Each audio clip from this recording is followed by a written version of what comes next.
Welcome to today's lecturette. I'm Dr. Leslie Jones, and today we're going to be discussing the many challenging contexts facing Australian families, the consequences of these challenges, and some of the community and government initiatives that have been developed as a response to these challenges.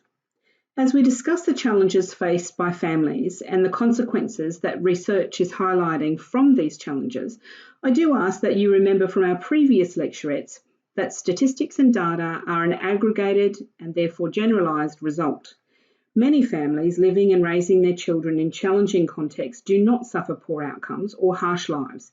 And of course, families who are experiencing difficulties because of their challenging context do so to varying degrees.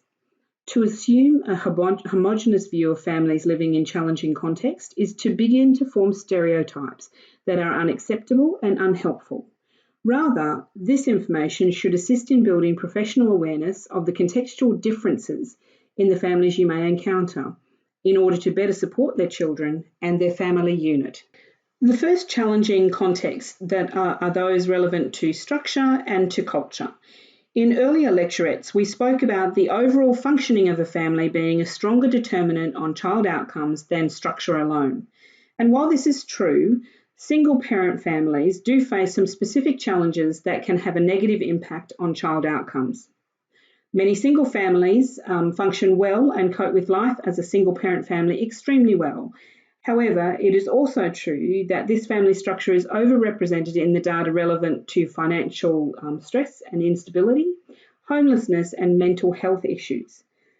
For example, single-parent families are twice as likely to face issues such as poverty. In fact, they're 6 times more likely to live in poverty than other family structures. This is significant given the cascade effect on other aspects of family functioning that financial stress creates. Single-parent families are twice as likely to be homeless and 3 times more likely to have mental health issues as opposed to other family structures. Most children from single-parent families are well-adjusted, functioning young citizens. However, for some children, there is evidence that there are some negative consequences such as anxiety and depressive orders, learning and behavioural difficulties, substance abuse, and in later adolescence, difficulty in establishing and maintaining intimate relationships. Data would also suggest that children in single-parent families are often given adult responsibilities prematurely compared to those of their peers in other family structures. In this unit, we've already spoken at some length about Aboriginal and Torres Strait Islander histories and the many public policies since colonisation that have had a negative impact on Aboriginal families, including the forced intergenerational removal of children from their families. Today, we still see many of those social and economic disadvantages playing out in these families, including a shorter lifespan, higher representations of Aboriginal families living below the poverty line, overrepresentation of Aboriginal children in juvenile detention and in foster care arrangements, and many of the Closing the Gap initiatives from successive federal governments have been focused on redressing these challenges for our Indigenous families. And if you haven't had a chance to actually watch the lecturette on Aboriginal historical perspectives, it will give you a much deeper understanding of the context that our Aboriginal and Torres Strait Islander families still have today. I'd now like to briefly discuss Australia's refugee and migrant families as a specific context worth understanding. The vast number of migrants to Australia in contemporary decades are highly skilled adults with the economic resources to manage the move to a new country with relative ease. They not uncommonly come with employment already arranged, or at least with an extended family structure already waiting for them here. This, however, does not diminish the cultural adjustments that they then undertake, and for some with language barriers, this can be a significantly isolating issue, particularly for the non-working parent who may have limited English. A long-standing government program, the Adult Migrant English Program, or the AMEP program, is a program to support the English skills of newly arrived migrants and refugees as a mechanism to get them ready for employment and better able to cope with the cultural changes that their family is negotiating. The federal government invests some $250 to $300 million a year to support this free program to newly arrived migrants and refugees to help them to gain English proficiency. The program has been running for over 40 years and has helped countless thousands of new Australians adjust and engage with life in a new country. The program also assists with free childcare for the adult English students who have children so that they can attend their classes without additional financial burden. As opposed to the vast majority of migrant families, refugee families face some particularly difficult challenges. In order to qualify for refugee status, families have fled unsafe circumstances in their country of origin, persecution, violence, and civil war, to name just a few. As you might imagine, the trauma of this can have far-reaching impacts on child development and the parents of these families. In this country, we also have a subgroup of these traumatised families, those waiting in detention centres as their refugee status is assessed. Thankfully, there has been a move to ensure that families are kept together and placed into community housing as quickly as possible on arrival to lessen the trauma. But this is a recent advancement. Many refugees' families began their life in Australia behind the fences of a detention centre, and sometimes children and parents were not always kept together. Let's now turn to explore some of the economic challenges that some of our Australian families encounter. The challenge of financial stress, living in poverty, and being made homeless or unable to find suitable housing are significant challenges that families have to surmount. Financial stress is an effect of the rising cost of living that some families struggle to meet. The cost of living refers to the money that's needed for basic provisions of housing and shelter and food to maintain an average standard of living.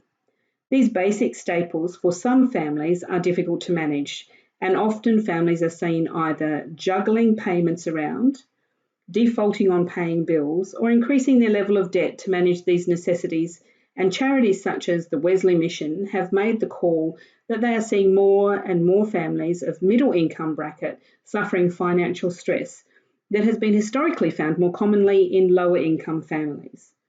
This stress is exacerbated by small or no wage increases to match the cost of living increases, and Australia is experiencing the lowest wage increases in many years.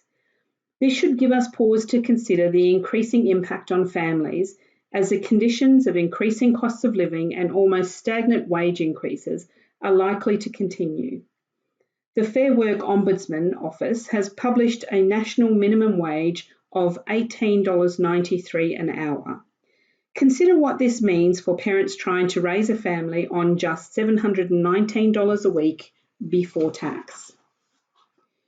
Many social commentators and researchers alike are concerned at the increase of families living with financial stress. The consequences for children can be the reduction in the provision of basic necessities such as food and housing, and this in turn increases their risk factor for overall vulnerability.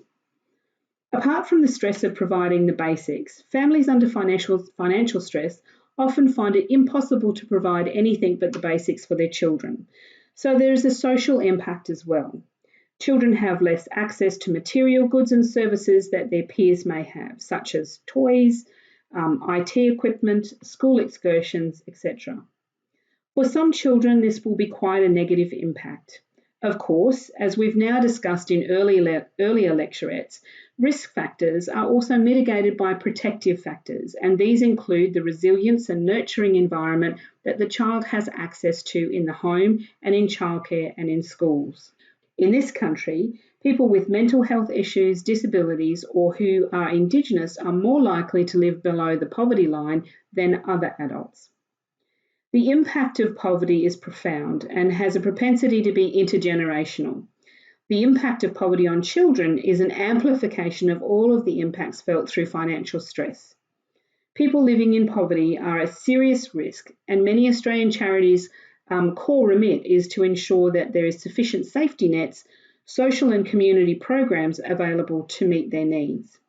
However, as the level of financial stress increases in our communities, so too does the pressure on organisations such as our major charities, for example, the Smith family, the Wesley Mission, Mission Australia, the Benevolent Society, Red Cross and Food Bank, and of course many, many more, continues to increase.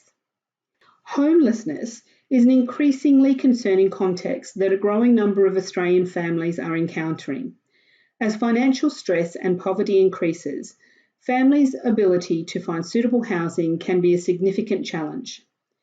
There are a range of contributing factors to homelessness, and people who are unemployed, have a disability, or have mental health issues have been the more common reasons people become homeless.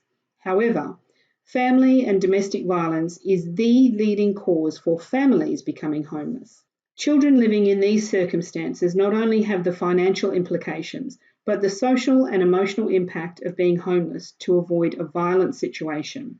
And the number of homeless families increases the pressure on the social support networks of shelters and emergency housing. Family and domestic violence has been highlighted in the media on regular occasion and highlights the sometimes very dangerous situations that young families find themselves living in. The most recent statistics on family and domestic violence are sobering. For example, 1 in 4 women encounter family and domestic violence from their partners, and 40% of women who are no longer living with their abusive partner are still physically abused by their ex-partner.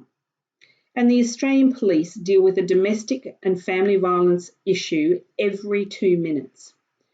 And most concerning, statistics indicate that one woman a week is murdered by their partner as a result of family and domestic violence.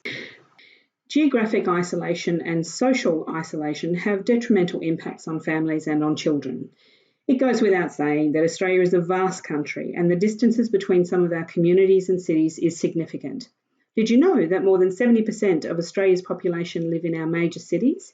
For the remaining 30% living in geographically dispersed smaller towns and cities, the challenges of raising a family can be significant. Things like access to support, agencies, and basic social and community infrastructure can be limited, and they have adapted over time to meet the needs of our rural and remote communities and families in quite innovative and distinctly Australian ways.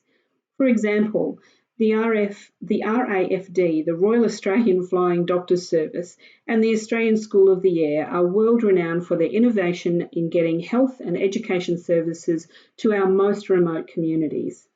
However, there continues to be a consistent pattern of urban growth and rural decline that shapes our Australian communities. With these ongoing moves towards urbanisation, there is increased pressure on the viability of support services working in rural and remote communities.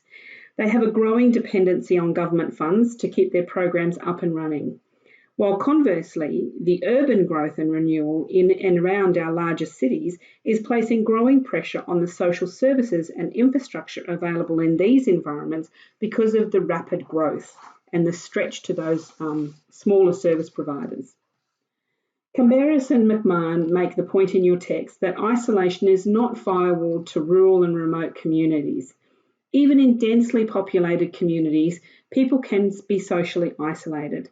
A lack of material resources such as transport and financial resources, unemployment, disability, homelessness, and mental health issues are all factors that can leave people socially isolated and disconnected from social and community networks. Dislocation from extended family, either through moving residents for work or migration from another country, our contemporary populations tend to be quite transient. This movement can leave families adjusting to the loss of their normal social and familial networks. The re-establishment of these important networks can take time, and in the meantime, we can have families, parents and children feeling socially very isolated. A good example of an organisational response to the adjustment of families dealing with dislocation is that of the Australian Defence Community Organisation. Part of the Defence Force, this organisation has a holistic approach to both pastoral, social and practical support to help families adjusting to living in new communities as a result of defence personnel transfers. I'd now like to take a brief moment to discuss the intervention and support for families experiencing challenging contexts. If we consider again Bronfenbrenner's theory, effective support requires intervention and support within the micro and meso systems, but also from the exo and macro systems and structures to develop and implement effective support programs. This interplay between both proximal and distal processes need to work in a synchronised and integrated way to be effective. And by that I mean governments in the macro level need to provide policy direction and funds to initiate support services for local communities. Local communities access funds and in many cases develop their own community programs that are targeted for the issues they are supporting in locally responsive ways. And finally, there needs to be people in the local communities who have the capacity and skill to implement the operational aspects of support, to do the actual work with and for families to alleviate the challenges and contexts that we have been discussing. This interplay can often be referred to as universal programs and targeted responses. The universal approach relies on governments to fund programs that everyone has access to this funding. These universal programs are aimed to ensure that all eligible populations, regardless of circumstances, receive the same access in order to optimise the generalised outcomes. Targeted responses, however, work differently. They are focused on one specific group of families experiencing an identified challenge. Programs developed in a targeted manner have criteria for access and boundaries around the service provision they undertake. Targeted programs at the community level aim to build the community's resources for local families, and your textbook highlights just some of the very successful community programs that have been developed to support families living and working in challenging contexts. It may seem like stating the obvious, but for support and intervention programs to be effective, families actually have to access them. One of the most frustrating aspects of supporting families in need is the evidence that suggests that the families who need the support the most are often the least likely to engage with support agencies. Now, there are a number of factors that act as barriers that your text highlights, but lack of transport and any associated costs in engaging are obvious barriers. It is telling that both the other barriers described by families themselves includes being judged by support agency, or even fear that engagement will result in their children being removed. You will undoubtedly work with families who are experiencing challenging contexts. What will you do, and how will you work to ensure that they are not inadvertently marginalised, that they are genuinely heard and effectively supported without judgment, pity, or bias? These are incredibly important questions and highlight the need for deep reflection and professional resilience and an open mindset to fully see and realise professional opportunities. Thank you for joining me today, and I really do look forward to sharing time with you in our next session as we explore the connections between families, care, and education.